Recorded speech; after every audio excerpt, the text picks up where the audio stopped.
पता नहीं शासन प्रशासन क्या चाह रही है, हमारी मौत चाह रही है कि हमारे लड़के की मौत चाह रही है।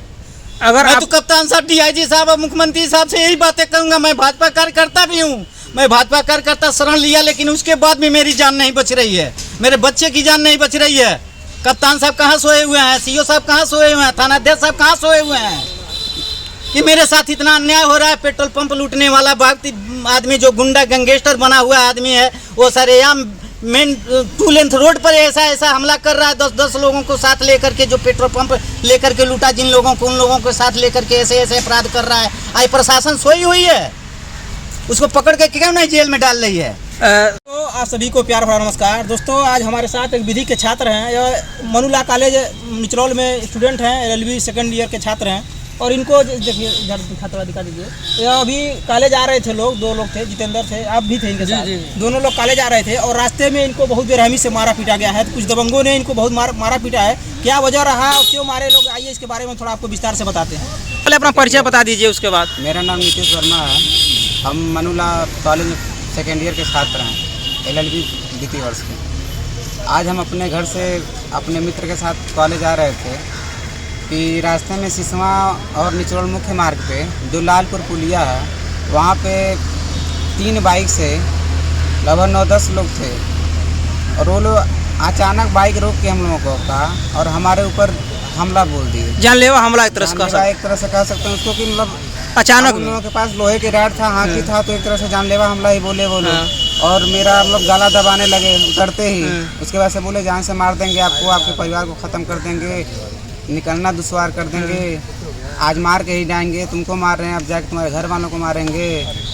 इसी तरह का मतलब गाली गलौज के शब्दों का प्रयोग करते हुए मतलब बुरी तरीके से हमको मार दिए लोग। दोस्तों इधर आप आपको दिखा दीजिए।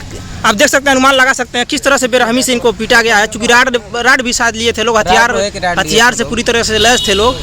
और देखिए पूरी तरीके से अभी मुलैया हुआ, मुलैया करा लिए आप लोग। हम थाने पर तहरीर दे दिए, थाने पर तहरीर दी है। थाने वाले बोले हैं लोग कि मतलब मुलैया के लिए भेजे हैं लोग, वहाँ से मतलब महाराजगंज के लिए रिफर कर दिया गया है। चूँकि आप इनके साथ थे और आप ही बाइक चला रहे थे, तो आप मतलब चला रहे थे तो लालपुर पुल पे पीछे से एक था, वो ऐसे डंडा चलाया। उसके बाद से हम देखे तो बाइक अपना रोक दिए। उसके बाद से हमारे मित्र को लोग पकड़ करके कॉलर पकड़ के पीछे से खींच के और रोड पे पटक के लगे मारने पीटने। सब मेन हाईवे पे ही सब घटना घटी है। और तमाम आपने फोटो भी देखा था कि विधि के और छात्र थे 1-2 लोग और तमाम भीड़ थी, वहाँ यात्री इकट्ठा हो गए। किसी तरीके से आनंद फानन में हम लोग इनकी जान बचाए हैं। अगर आप नहीं होते समय पर, अगर ये अकेले होते तो बड़ी अनहोनी की आशंका हो सकती थी। चूँकि बहुत योजनाबद्ध तरीके से वो लोग संख्या में थे लोग और अचानक प्रहार कर दिए। पास हथियार भी था, लाठी डंडा फावड़ा लेकर के वो लोग पहले से ही तैयार थे। जैसे नाम पता है हमको, मतलब नाम हाँ बताइए। हमारे विपक्षी रिंकू वर्मा, सन ऑफ राजदेव वर्मा, एक वो थे। एक हमारे घर के सामने ध्रुव नारायण भारती, सन ऑफ रामाश्रय भारती, एक वो थे। और एक उनके दुकान पर रहता है सरफरोज, सन ऑफ आशिक, एक वो था। ऐसे ही मतलब 7-8 लोग और थे। मतलब सबको नहीं पहचान पाए और कुछ लोग अब हमको वो लोग इतना मार दिया, हम इतना प्रेशराइज हो गए, हम खुद ही नहीं। अचानक हमला जब हो जाता आदमी के ऊपर तो आदमी परेशान। तो ये बताइए, जिस तरह से नहीं होते तो जान से आज मार दिए। जिस तरह से स्टूडेंटों के ऊपर आए दिन इस तरह हमलाएं होती हैं, और चूंकि विधि के छात्र हैं, LLB के स्टूडेंट हैं, इनके ऊपर अगर इस तरह से हमला हो रहा है तो आम इंसान के ऊपर क्या कोई आशा करेगा? क्या सोचते हैं इस बारे में आप? बिल्कुल आपने सही कहा। अभी जहाँ तक हमारे देखने में आया है और इनके पिताजी के द्वारा कुछ कागजात को मैंने देखा, जिस व्यक्ति ने इनके ऊपर हमला किया अथवा करवाया है, उसके ऊपर इसके पहले भी गुंडा एक्ट के तहत कार्रवाई हो चुकी है और उसके कई मुकदमे उसके ऊपर हैं। अगर अच्छा, सुनने में यह भी आया है जब हम थाने के अंदर गए इनको लेकर के, तो यह हुआ कि वह पक्ष भी आ रहा है, क्रॉस केस होगा। तो हम कह रहे हैं कि पीछा करके उसने मारा।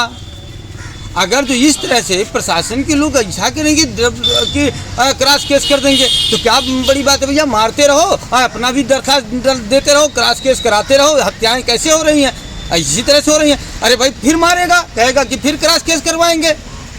ये तो भाई बड़ा गजब बात है। योगी जी दावा करते हैं कि अपने यूपी में अपराध कम हो रहा है और आए प्रतिदिन इस तरह घटनाएं सामने घटती हैं, तो अपराध कम हो रहा है कि बढ़ रहा है? हाँ भाई देखिए, जो अपराध की बात है और योगी जी की बात है, तो अभी देवरिया से लेकर के देवरिया में घटना हुआ, उसके बाद में अभी पेपर में पढ़े, देखिए याद नहीं आ रहा कहाँ घटना हुआ। अगर जितना ही अपराधी अगर जो डरे सहमे होते तो आज इसके ऊपर अटैक नहीं होता, जानलेवा हमला नहीं वो होता। भी मेन हाईवे पर, जो कि हाईवे पर कहाँ दहशत है, कैसी दहशत, कहाँ की दहशत, कुछ नहीं है दहशत। खुलेआम अपराधी घूम रहे हैं। अभी आएगा दरखास्त देने, बताए हैं एसओ साहब, दरखास्त पढ़ा नहीं, लेकिन एसओ साहब पहले बता दिए कहाँ दरखास्त पढ़ने वाला है, क्या साबित करना चाहते हैं। चूँकि आपके बालक हैं और इनके ऊपर इस तरह की हमला हुआ, जानलेवा हमला, जी सर। तो आखिर में बार बार इनके ऊपर हमला क्यों होता है, इसके पीछे क्या वजह है, थोड़ा बताइए। वजह यही है कि रिंकू वर्मा जो है वो जलनशीलता का भाव रखता है मेरे से और मेरे पूरे परिवार से। उसके सटे बगल में मैं निवासी के संपत्ति पर रहता हूँ और आए दिन 2000 ससुराल में रहते हैं आप? जी सर, ससुराल में रहता है। मेरा इकलौता लड़का है और आए दिन सर वो मुकदमे में फंसाता रहता है, हमको भी इनको भी। थोड़ा सा वो मीडिया से हो करके कुछ दिन तक हमको परेशान किया, फिर LLB कर करके और उसके बाद फर्जी रजिस्ट्रेशन ले करके उसने हमको परेशान लगा करने। आज सर उसको 22/8/2023 को विधि संग्रहालय प्रयागराज ने उसकी वकालत भी समाप्त कर दी है। 5 सालों तक वह भारत के किसी भी न्यायालय में विधि व्यवसाय नहीं कर सकता है। परसों सर रजिस्ट्री उसको भी प्राप्त हुई है, हमको भी प्राप्त हुई है। उसी रजिस्ट्री पा करके आग बबूला हो करके ध्रुव भारती के साथ, ध्रुव भारती के परिवार और रिश्तेदारों का बल लेकर के, अपना बल लेकर के, कुछ अपने हित दोस्त को, इसमें जिला पंचायत एक सदस्य सद्दाम खान है, उनकी बल लेकर के ये आए दिन हमको हमारे बच्चे के पीछे एकदम लगा हुआ है कि किस तरह से मर्डर करना है, ताकि न तो ये लोग रहेंगे, न तो हमारा मुकदमा हमारा सारा समाप्त हो जाएगा। वह गुंडा एक्ट की भी कार्रवाई उसके ऊपर हो चुकी है। वह 13-14 मुकदमे का खड्डा पेट्रोल पंप लूट कांड में भी वो सब हैं, शामिल हैं। यह एक गिरोह तैयार किया है, गिरोह तैयार कर करके 420 से पैसे कमा रहा था, जिसका हमने अपराध दर्ज जब कराया तो ये सारी चीज़ें उसके बंद होती गई है। जब वैसे बंद होती जा रही है वह मनोबल उसका बढ़ता जा रहा है। थाने के केवल हमारे वहाँ कोठीभर थाना और तो थी ही, आज तो निचलोल थाने में पहली घटना हमारे बच्चे के साथ की है। सब मैं बहुत कष्ट में हूँ। इसकी शिकायत मैं कप्तान साहब से कई बारी दे दिया। अभी सर 8 तारीख 7वें महीने में हमारे घर पे हमला किए हमारे ऊपर, जो कि हम कूद करके अंदर चले गए। हमारा CCTV कैमरा वगैरह सारे तोड़ दिए, उसमें भी 298 की अपराध हमने दर्ज कराया उसके ऊपर। कोर्ट में कोतवाली में कोर्ट में ही हमको मारा पीटा, उसका भी सर महाराजगंज कोतवाली में हमने FIR दर्ज कराया 58/2022। सर ऐसे अपराध करता जा रहा है। पहले ही ट्विटर के माध्यम से, ऑनलाइन के माध्यम से थानाध्यक्षों के पास, ऊपर अधिकारियों के पास वो ट्वीट कर देता है, जिससे वो लोग संज्ञान में लेकर के हमारे केस को कमज़ोर कर देते हैं, उसके केस को क्रॉस केस कर करके बरियार कर देते हैं। वह सर मीडिया से भी है और अधिवक्ता से भी था। अधिवक्ता का पद सर हमारे पास पूरी लाइसेंस है कि उसकी 5 सालों के लिए अधिवक्ता पद से निष्कासित कर दी शासन विभाग ने। यानी आपका आरोप है कि शासन प्रशासन से मिला हुआ है, मिला हुआ है सर, इस तरह के अपराध हो। ऐसे सर हम जब फोन करते हैं कप्तान साहब को, जब मैं फोन करता हूं सर, तब जा करके उसको एक्शन में थानाध्यक्ष लेते हैं बारी बारी। आज भी घटना जो मेरे बच्चे के साथ हुई है, वो घटने के साथ सर यह क्या किया है कि निचलौल थाने में नहीं कर पाया है जब, तो आकर के कोठीभर थाने में जब नहीं कर पाया है तो निचलौल थाने में आकर के अपराध किया है सर। यही है उसकी रजिस्ट्रेशन खारिज हुई। तो साथियों आप देख सकते हैं पीड़ित परिवार का स्पष्ट कहना है कि जो व्यक्ति इनके बच्चे को मारा पीटा है वो कहीं न कहीं पहले से आपराधिक प्रवृत्ति का रहा है और दबंगई है उसका समाज में। दबंगई है और कहीं न कहीं कानून का संरक्षण उसको मिलता है, तभी जाकर इस तरह का अपराध वो करने में सक्षम होते हैं लोग। और दिन दहाड़े आप सोच सकते हैं जो सिसवा से निचरौल आ रहा है, जो मेन हाईवे, उसी हाईवे पर इस तरह की घटना घटी है। और जितेंद्र यादव जी हैं जो मुख्य वारदात के तौर पर अगर ये नहीं होते तो शायद उनके साथ, क्योंकि बच्चा अकेला है इनका। और आप सोच लीजिए जब अकेले व्यक्ति, उनका अकेला बच्चा, अगर बच्चे के साथ कुछ हो जाए तो उनका परवरिश कौन करेगा? कहीं न कहीं बहुत बड़ा सवाल पैदा करता है। जो भी प्रशासन में बैठे लोग हैं, सत्ता में बैठे लोग हैं, किस तरह की घटनाएं अगर समाज में घटेंगी तो जनता कहाँ जाएगी न्याय मांगने के लिए, किसके पास जाएगी? अरे सर, न्याय मांगने की बातें छोड़िए, पहले सबसे बड़ी समस्या यह है हमारे यहाँ कि उसने मारा भी और कहा क्रॉस केस करवा देंगे। अरे भैया, क्रॉस केस क्या? इसका मतलब है जो बड़ा है वो मारता रहे और उसके बाद में क्रॉस केस करवाता रहे। इससे गरीबों को न्याय कहाँ मिल सकता है, निर्बलों को न्याय कहाँ मिल सकता है? उन न्याय की उम्मीद ही टूट जा रही है। विधि के स्टूडेंट चूंकि लॉ करते हैं, कानून की पढ़ाई करते हैं कि समाज में लोगों को न्याय दिलाएं, और जब उन्हीं को न्याय नहीं मिलेगा तो दूसरे को क्या न्याय दिलाएगा? देखिए, जो आज का मामला आया है बहुत गंभीर है। हमें सुनने में आया है कि लड़का हमारे क्लास का जो है छात्र है और अपने घर से शिक्षा के लिए कॉलेज आ रहा था। रास्ते में शायद रिंकू वर्मा करके कुछ अज्ञात 10 लोग मिल करके रास्ते में अगवा करके इतना मारे पीटे हैं कि किसी तरह बच्चा की जान बच गया और लोग जो स्थानीय लोग थे वो बचाए और किसी तरह जाके विद्यालय पे पहुंचा और हम लोगों को सूचना इसमें अवगत कराया। और इस मामले में हमने थाना अध्यक्ष निचलौल को एक तहरीर दे करके कार्रवाई की मांग किए हैं। इसमें कार्रवाई की हम लोग जो है एक उम्मीद करते हैं कि कार्रवाई होगी। जिला प्रशासन से क्या कहना चाहते हैं, क्या उम्मीद करते हैं आप लोग? प्रशासन से मैं कहना चाहते हैं, अगर जो कार्रवाई नहीं हुआ, उचित कार्रवाई नहीं हुआ, ये विधि के छात्र आंदोलन के लिए बाध्य हो जाएंगे और कहीं न कहीं उसका जिम्मेदार शासन और प्रशासन होगा। यानी जिस तरह से विधि के छात्र के ऊपर हमला हुआ, अगर प्रशासन ईमानदारी से काम नहीं करती है तो जो भी छात्र हैं वो हमले के लिए मतलब आंदोलन के लिए बाध्य होंगे। हम लोग समय निर्धारित करके किसी दिन धरने पे बैठ जाएंगे। अगर कार्रवाई नहीं होता है, गिरफ्तारी उसकी नहीं होती है तो उन्हें धरने पे क्या कहना चाहते हैं? हम लोग के साथ जो है न्याय होना चाहिए। अगर न्याय नहीं मिला हम लोगों को तो हम लोग रोड पे आ जाएंगे, जुलूस निकालेंगे, ठीक है। हम लोग भी जो है इलीगल काम करेंगे। क्यों? हम लोग के साथ जब न्याय नहीं होगा तो हम लोग क्या करेंगे आखिर में?